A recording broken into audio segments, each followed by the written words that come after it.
category. It's draining that racial category. It's draining that racial category.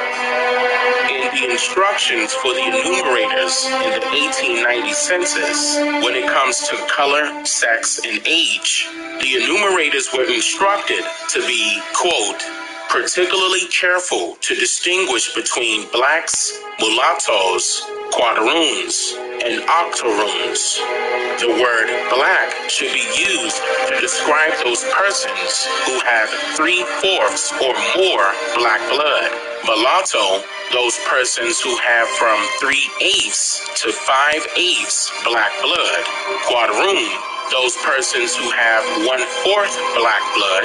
And octoroon, those persons who have 1/8 or any trace of black blood. End quote. This sounds a bit confusing to you, right? The U.S. government created separate freedmen's lists specifically designed to rule out all copper-colored Indians from receiving any newly established benefits and land allotments that they were entitled to.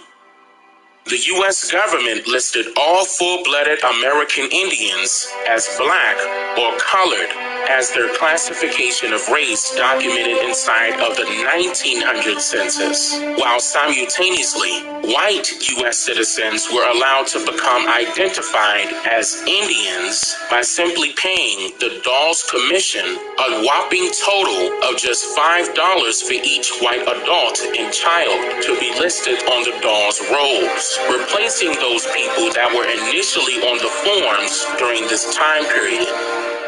So now, from the late 1880s to April 1st, 1902, which is known as April Fool's Day, public notices were passed around detailing that other claimants can legally make their cases for freedmen enrollment. However, this motion single-handedly allowed white citizens the rights to legally cede Indian lands, reparations, plus the optimized benefits having been set in stone previously for the people now classified as black.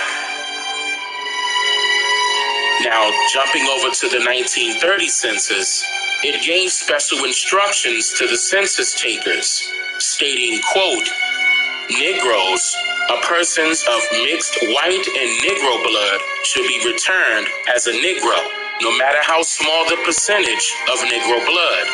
Both black and mulatto persons are to be returned as Negroes, without distinction. A person of mixed Indian and Negro blood should be returned a Negro, unless the Indian blood predominates and the status as an Indian is generally accepted in the community. And then it goes on to say, quote, Indians, a person of mixed white and Indian blood, should be returned as Indian, except where the percentage of Indian blood is very small or where he is regarded as a white person by those in the community where he lives. End quote. So in other words, according to these enumerator instructions, whites have the power to choose whatever he or she wants to be. So if a white male or female lives amongst the Indians, then he or she can consider themselves as Indians. But if he or she just so happens to move into a predominantly white neighborhood, then he or she could consider themselves as white on the census.